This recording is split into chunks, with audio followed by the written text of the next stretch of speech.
What's going on, Morris? Nothing much. Back for another episode. Let me pull up my Okay, so Let's just run through what we got to run through. It's been an interesting sports week, and it excited has. for some upcoming NBA games and college football games this week. It'll be exciting. Definitely. Yeah, so let's just talk about the NBA games that have been going on. You had the Timberwolves getting clobbered at home yesterday by the Pacers. Dang, it's Pla rough. Yeah, didn't have Jimmy Butler and team just Okay, looked so off. the excuses come out. Yeah. Hey, I'm just saying. You had the Cavs with LeBron at point guard beat the Bulls. You had the Magic beat the Nets. Two surprise teams right there. You Uh had the huh. Celtics handle the Knicks at home. Blazers took care of business against the Pelicans, and the Clippers annihilated the Jazz. I So, think out of there's nothing you can really take from early NBA. But the yeah, two things I would say is the Magic are 3-1, and I think the Clippers. I'm not positive, but I think they're undefeated. And you've got Blake Griffin playing at a high level. You've got even though their point guard went down, Teodosic, he went down, but I yeah, think they're still doing well, and I think it's gonna be interesting to see how they cope without Chris Paul. They're coping well. yeah. Coping well. So that's a solid team, and also the for our baseball fans, the game one of the World Series was last night. Oh, of course, of course. Astros lost to the Dodgers 3-1. So Yeah, that's best a player in the MLB played really well, so that's good. yeah.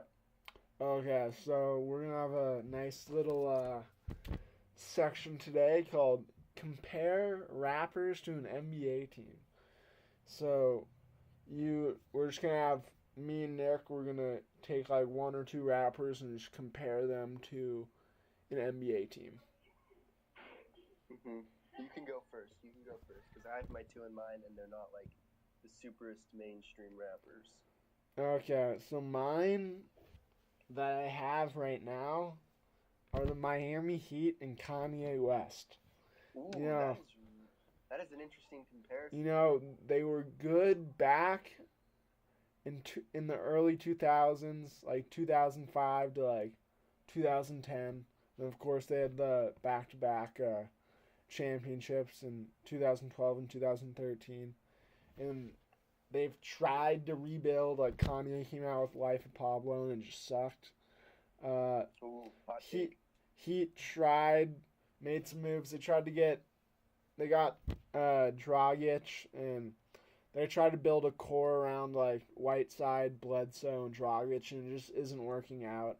And same with Kanye. It's just he's putting out music, but everybody wants the old Kanye back. And I feel like with the Heat, that's everybody wants the old Heat back. So that's kind of my old combo right there. I'll let you do your two, and then I'll come back with another one at the end. Okay, my first one is Post Malone, and I am comparing him to the Milwaukee Bucks. Okay.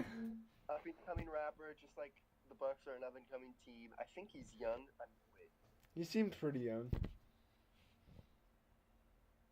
here, one sec. Let me Google his age. I'm positive he's young. He might be old. He's probably like 24. No, Yeah. he's 22. Okay. 22. So yeah, young up and coming rapper.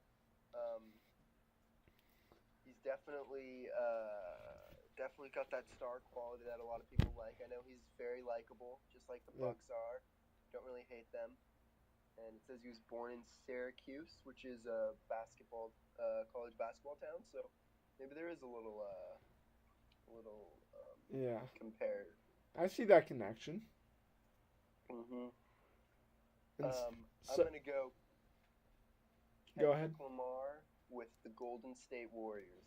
Okay. Pure, pure dominance. Uh, didn't always start out as the most dominant one when he came out with the one. I'm not great with rap, Section but 80. no, the one with the car, Mad City, I think it was called. Oh, Good Or Kid, that Mad City.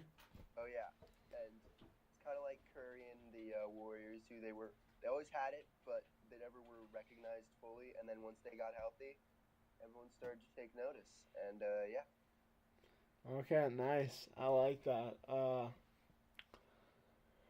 I, I'm gonna go with a rap group, and it's gonna be it's a record label. It's Dreamville. And I'm gonna compare them to the Utah Jazz. You know that Ooh. they got a lot of assets. They got Gobert, Rubio, Hood. Who's that one? Uh, like Rodney Hood, shooting guard, point guard from Louisville. Donovan Mitchell. Yeah, Donovan Mitchell. They got him. They just got a really good team that I like, and that's what Dreamville has. They got the assets. They got JID. They got J Cole, who's kind of like that Rudy Gobert. He's like the head of it. Then they got Boss. They just got everybody that I kind of like, and it's an under the radar label. Like when you think of I've top never heard of labels, it. you don't think of Dreamville. You think of like Top Dog and like Young Money and OVO. So I think that's what the Utah Jazz are, and that's kind of my opinion on that. But let's move into the next thing, and that's our the yes or no game. So I'm gonna come at Nick with a couple statements or questions, and he's gonna say yes or no. Give like a 10-second reason why, and Nick's gonna come at me with some statements. Okay. So, do you want to say your three, or should we just alternate? Let's alternate every other. Okay. Okay. That's fine. So do you want to start out, or should I? I'll start out because my the blog post I threw up with the NBA predictions, no one really caught on that I predicted the Magic to finish in the 8th seed and Frank Vogel to be the coach of the year. I love their coach. Frank Vogel is an amazing coach. He orchestrated that Pacers team. Yes, Paul George was on it, but come on, Paul George wasn't the only big component to that team. And my prediction / statement is the Magic will make the playoffs easily. Easily? They'll be like this. I think they'll be like the 7th or 6th seed, and they won't. It won't be something like it's in the final day. They'll be in the playoffs by game like 79, 80. Oh yeah. So what you're asking me is, will the Magic be a top 6 seed? Yeah. Huh. I think they will get that 6 seed. I'll say yes. They got a nice core with Gordon. Balled out and had 41 points last night. It was great. Yeah, they got that Alfred Payton guy. They got Jonathan Isaac. They got a nice team. I like what they're doing there. Watch out for an cheeky little Eric Bledsoe trade. They might make that. Don't throw him out of the ring. They could. And so my question for you, Nick, is: in the next 10 years, will the Sacramento Kings move? No. Why? Because I just think they already tried to move, and their owner is committed to keeping them in Sacramento. The little tagline they have is 1985 to forever, which is like meaning they'll never leave. I don't think they'll ever leave. I think every franchise, maybe not every franchise, I shouldn't say, but certain franchises in small markets such as Oklahoma City, Sacramento, and this is kind of a soccer thing, but the Columbus Crew. Yeah. In a small market, you have a lot of chance for big market guys from other markets to come and buy you. Mm-hmm. And I understand the Seattle, why they wanted to move to Seattle. I think there should be a team in Seattle, but I just don't think it should be the Kings. Okay. I got one. What's yours for me? The Los Angeles Rams will be in the NFC Championship game. That's a no from me. I just think, their defense, I think their front seven's good. Where they're struggling to find consistency is in that secondary. Mark Barron is kind of a wash-up player, and he's starting on that team. Mm-hmm. So I think if you get a team that can consistently run the ball, on that team Like, and put pressure on the secondary by running the ball so well, I think that's dangerous and that'll eventually be their Achilles heel. And I didn't say they'd win it. I just said I think they'll get there because I think the NFC is the weaker of the divisions, and if you look at who's leading, there's so many flaws in the teams that are leading it. That was my kind of it makes yeah. more sense. Okay, you can shoot, Ryan. Shoot your shot. Okay. What's up, dog? Weirdo. Uh, Anyway, okay, go.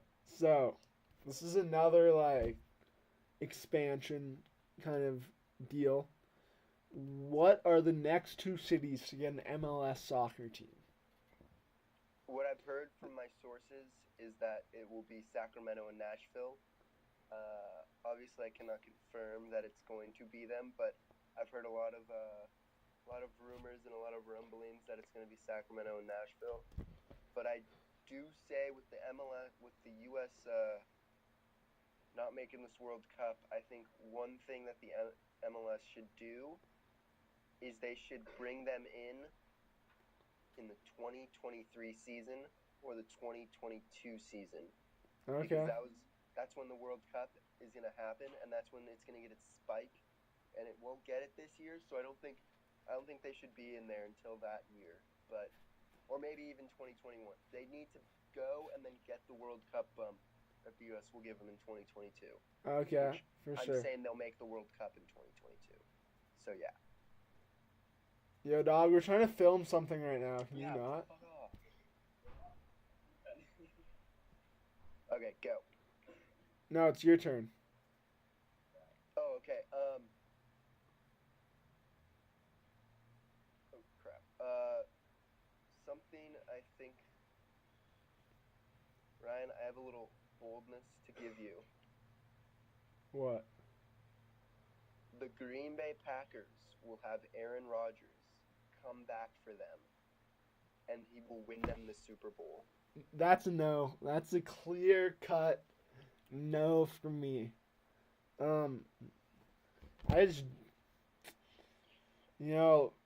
Brett Hundley's, for a backup quarterback, he's not bad, but I think for going through this year with a backup quarterback for the next, 8 to 10 weeks, I mean, that's rough.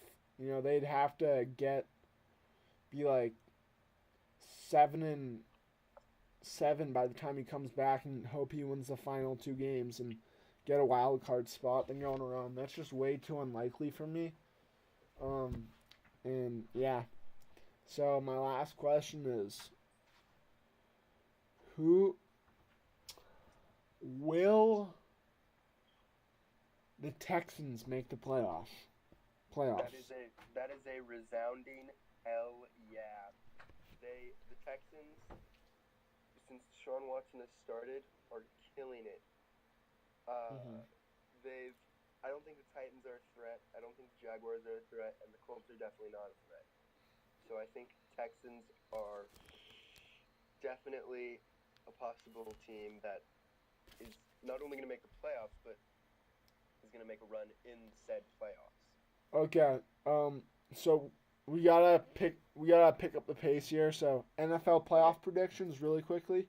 What are your predictions? I think the teams that are, I will say this, every team that is leading their division right now will make the playoffs, except for the Tennessee Titans. So you can look up the standings and that.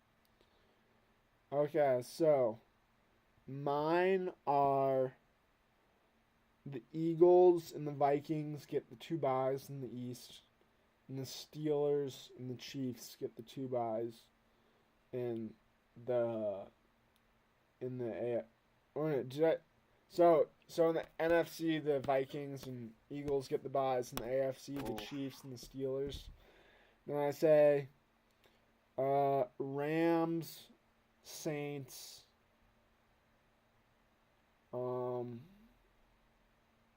Cowboys, and Gotta go with Falcons. I say they go 9-7 and get that 6th spot. Okay. And then MLS playoff predictions? uh, Or have you finished your NFL predictions? well, I was just gonna go 4 more is Broncos, Oh, true. My bad. Broncos, Texans, Jags, Ooh. and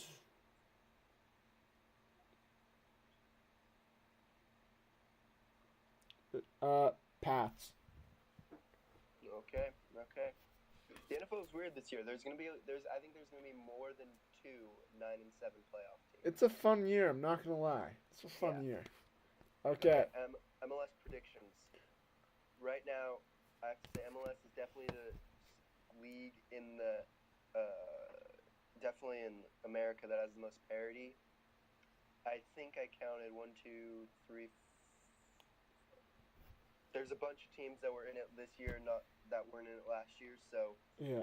definitely the favorite is Toronto FC. I think they'll win it, but watch out for the Sounders, the Atlanta United, and Chicago Fire. Those are my sleeper teams. I think Atlanta's a really good team that I think could make a run. Yeah. Some upsets I have. I have Whitecaps losing to the Quakes. I think that's a team that has a lot of momentum. They won on a 90th minute goal to go into get in the playoffs. They haven't been in the playoffs in a couple years. Yeah.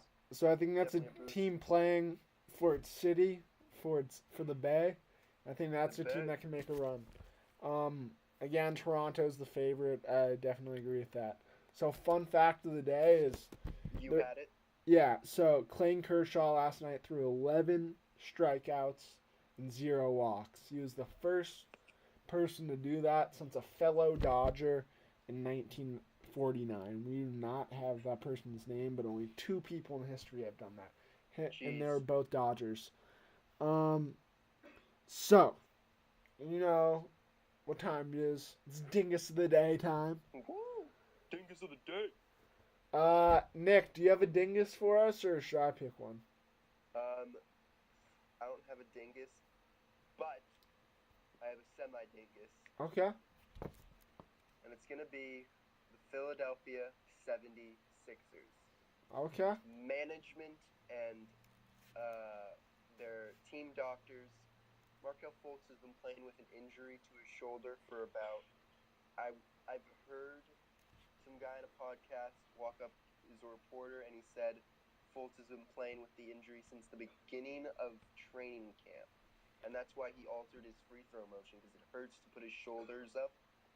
And there was conflicting reports yesterday that he did get a cortisone shot, then his agent said he didn't, and then not the NFL, the Philadelphia Sixers said they did give him a cortisone shot, so there's a lot of uncertainty. I think if you're a media member, I think you blame the Sixers, not Fultz. He's the number 1 pick. He just wants to play. I think he's going to be fine. I think he's going to get through this. I think he should take. He's taking 3 games off, which I don't know if it's going to be a week, but I think he should take a week or 2 off. Oh yeah, sweet. Mine is the whole organization with the Phoenix Suns. Oh, of course. They had a chance last year to get Kyrie. Oh, probably wouldn't have done much because he would have probably left after a year. But nonetheless, 2 years.